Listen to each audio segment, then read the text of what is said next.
If you didn't attend my little breakouts, we talked about building wealth in those. We're going to switch gears and talk about building meaningful relationships. I want to start a little bit about talking about my journey in real estate. I got started in 2015. There's lots of ways to build your business, right? Lead generation, if you guys are salespeople, we can cold call, we can call expireds, we can do all that fun stuff, which I refuse to do. I was like, I'm not doing it. I'm a people person. I want to build relationships. So that's what I did. I already had several businesses prior to this that I built relationships doing, and I said, I'm just going to build relationships. If that gets me less business, then great, you know? And so that's what I did. I just was very meaningful in building relationships, treating everybody like family. And that kind of took off. I mean, I think in the first year it was like easy to hit. Well, I say easy. I thought I was just doing what everyone did. Hit top 20%, hit this, move through all these goals and these statures they put us on or give us awards for. And then about 6 months into my real estate career, I decided it would be a great idea to open a CrossFit gym as I'm building real estate business. So went in with a couple partners on that, did that. That was amazing business for building relationships. I'm going to call Corey out on this. Met him in the CrossFit world. So about 8 years of doing business together. And it was some great relationship building. I think, when you're sweating and giving your all in a workout, I guess, situation, you're really close to those people that you're working out with. So that was another however many years of building relationships. And before we had, robust CRM systems and things like that, it was really just kind of manual, like talk to this person, that kind of thing, pouring into the people. And so when you think about relationships, if we would have not done the name game today, let's talk about that. Would you have talked to the people at your table as much as you have today? Most likely. Probably not. But I mean, we had a full out war over here with this middle group, right? It was like they were gonna win the competition for sure. But it was cool to see everybody interact. And I think, on the surface, it's easy for us to just, oh, I don't know if I'm gonna be like that person, or, I don't know if we're gonna have a connection. And so we just sit back and it's a surface level connection, right? We'll say friendship, or we'll say, actually, let's start with acquaintance. Okay. That would be everyone in this room until we truly knew each other. And so we have, a plethora of people in our lives that are acquaintances. And I think that we associate with them and we build our relationship on a very surface level. Okay. Now, once we move past, okay, we're acquaintances, we know each other, we've done the name game. Now we're diving into how competitive can we, pass that ball and get it done in 2 seconds kind of thing. Now we have a connection. And so we're connected. All right. Then we're going into breakout sessions with these people. We're getting really vulnerable. And we're going past that connection, and we're friends at this point. Right. And I think that, depending on what type of person you are, I don't know if you guys follow personality test, Enneagrams, things like that. But if you know what you are versus what the rest of the world is, we all have a capacity to be social at a certain level. And it doesn't matter if you can only handle so much. Some of you are going to be, if you're like an SC on the disc, steady, cautious, that kind of analytical a little bit, you're going to go home from this conference and you probably are not going to eat in public. You're maybe not going to talk to your people at home, your spouse. You need like alone time to recharge, right? That's a lot of us in the room. That is not me. I don't love alone time. I don't need that to recharge.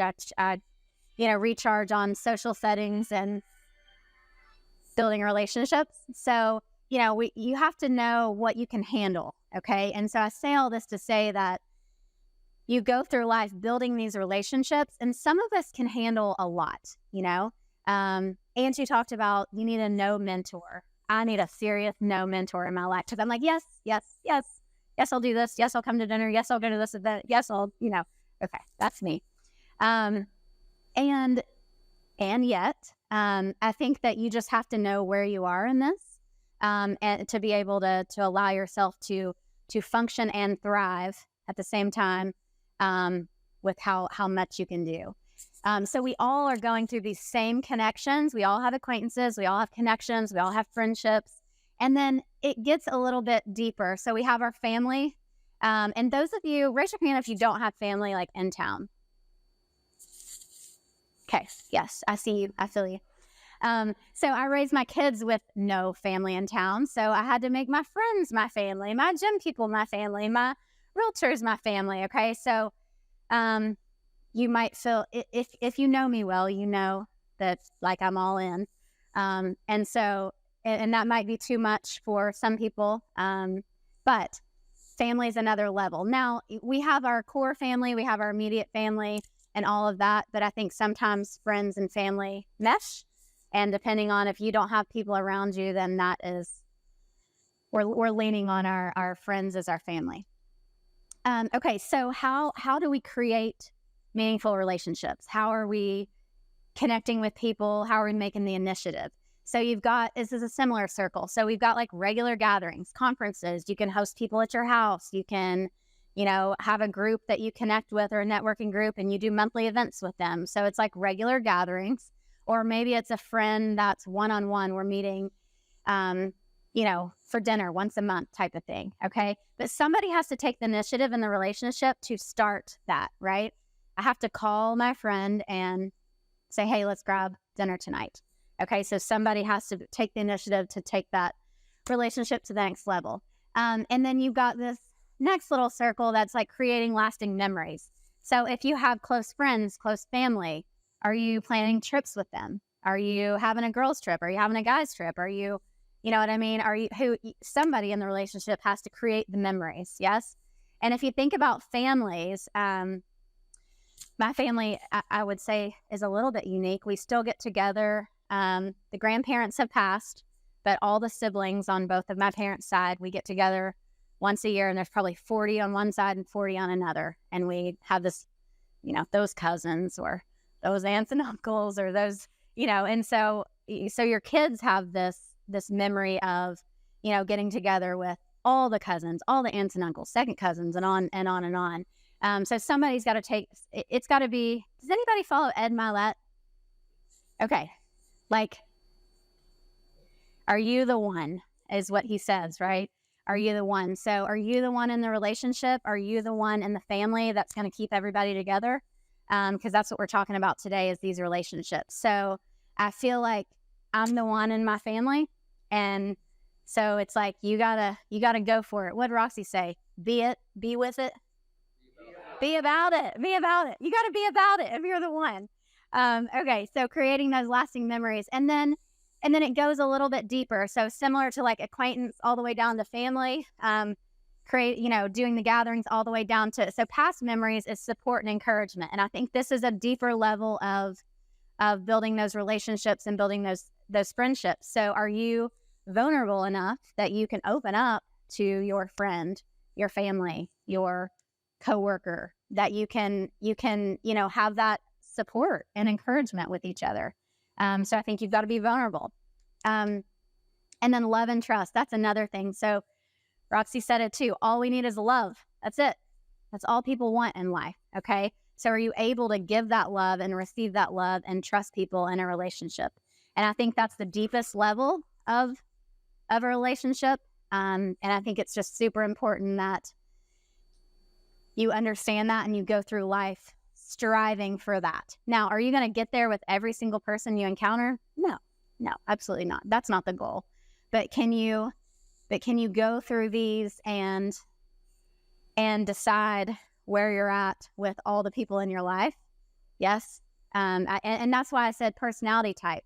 You might be a person that can handle, I'm going to be extremely close to these 3 people. And that's all that I have mental, social capacity for. If you're going home after this to recharge and not talk to anyone, yeah, your number is going to be smaller. You do not have the social mental capacity to put yourself out there like that. But those 3 connections are going to be super close, super meaningful. Okay.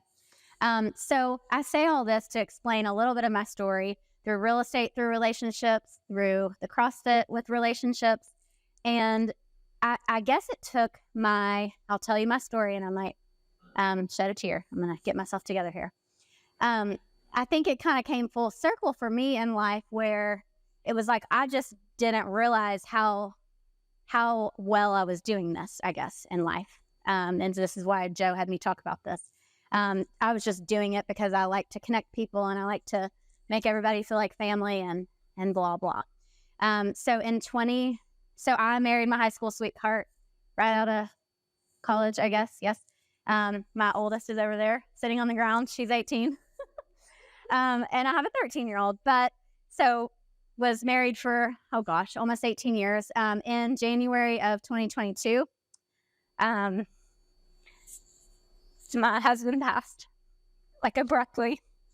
And our lives were changed forever. And so I'm super passionate about helping people build wealth because I think there are a lot of people that get in that situation and are lost. I was fortunate enough to be the one in the career and be the one with all the relationships with the people. And it came completely full circle when we were surrounded by hundreds of people supporting, line out the church. We couldn't finish the receiving of friends. And it was like, wow, okay, so here we are. And I just was like, going through my life, building relationships just because that's what I like to do and pour into other people. And then it was like, wow, okay, this is the love, that's it, right? So it kind of comes full circle. So I'll end with this, and I'm going to end a little bit early, but I think that if you can have a goal of truly pouring yourself into people, doesn't have to be all the people, but truly pour yourself in, be open, be vulnerable. You never know whose life you're going to change, and build those relationships. So thank you guys.